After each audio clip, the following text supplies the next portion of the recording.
A woman sells her house to afford a facelift. AI robots now perform manicures. One celebrity thinks that people who get plastic surgery look freaky. This and more in our weekly aesthetic news recap.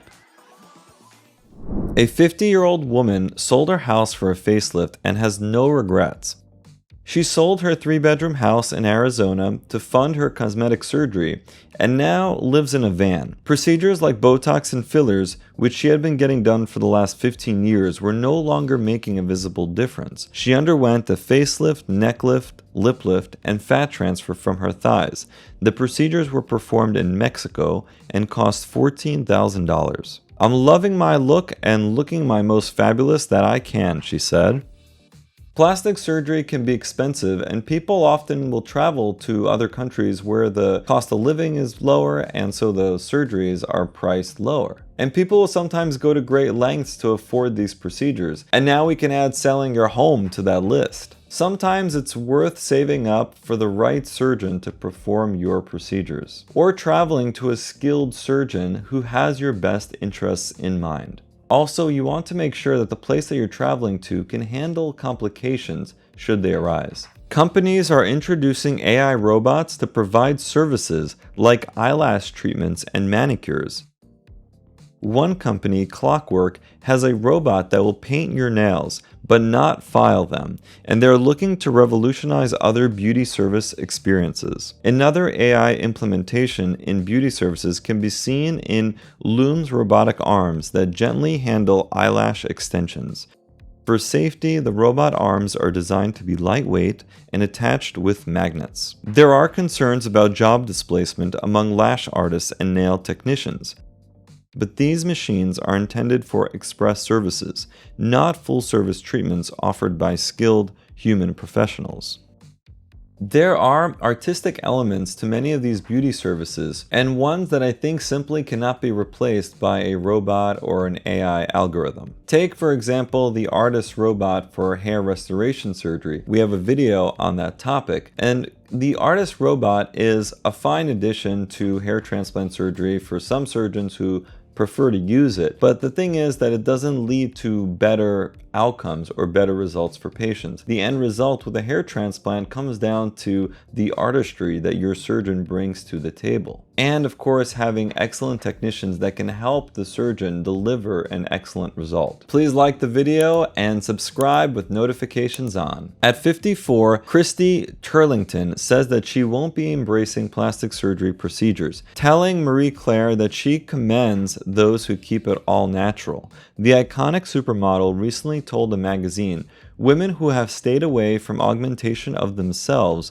those are the women I really admire, and I like to see a real face." The model has expressed her distaste for plastic surgery in the past, claiming she's never had Botox or plastic surgery because she doesn't have the time and doesn't think it looks good. "Maybe I would think differently if I thought it looked good and it didn't hurt and it didn't send bad messages to young people, but I've never seen someone who I've been like, oh, that's a good idea. It looks freaky to me," Turlington said.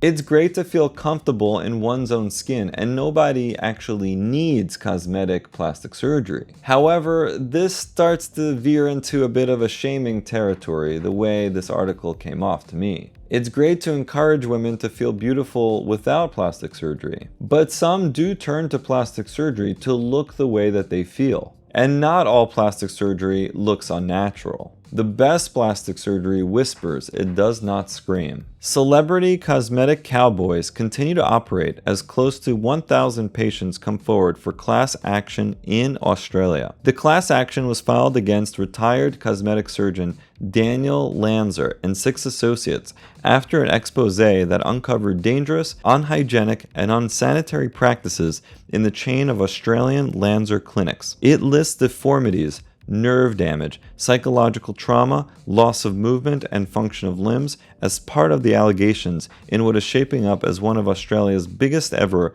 cosmetic surgery class actions. Lanzer used to host his own TV show and had over 5 million TikTok followers. It has shed a light on the Australian cosmetic surgery sector, where concerns have included doctors who have basic medical degrees and no plastic surgery training calling themselves cosmetic surgeons.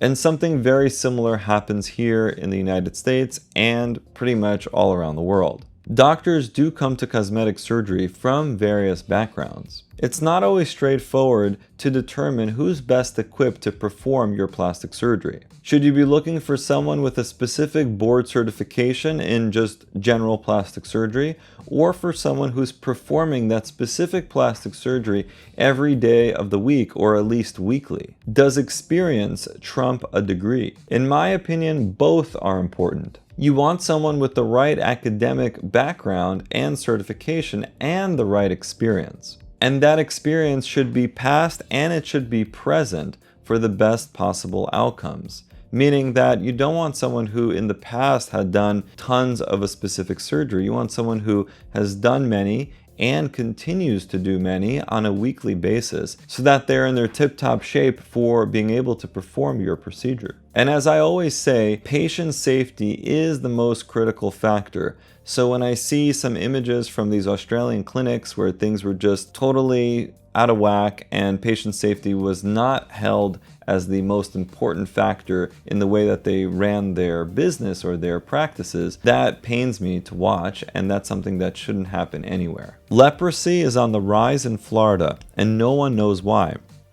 A new report published by the CDC says that 159 leprosy cases were reported in the US in 2020, with Florida being the most reported state. Worse still, the new report suggests that the infectious disease could be endemic in the Sunshine State, meaning it's there to stay, though the source of infection remains elusive. Also known as Hansen's disease, leprosy is a long-term infection caused by the bacteria Mycobacterium leprae or Mycobacterium lepromatosis, which can lead to damage to the nerves, respiratory tract, skin, and eyes. Nerve damage is an especially troublesome element of the disease as it results in a lack of ability to feel pain, allowing damage and infection to body parts to go unnoticed. Only 5% of humans are susceptible to the infection. Scientists are relatively uncertain about how leprosy spreads.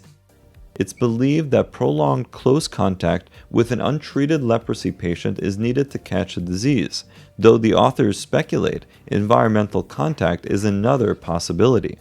Facial deformity can be seen in up to 45% of leprosy patients. We need to recognize that leprosy is a curable disease if it's detected early and treated properly. We should be catching and treating this condition early to prevent facial deformities and other disabilities. In case you missed it, check out last week's Aesthetic News Recap.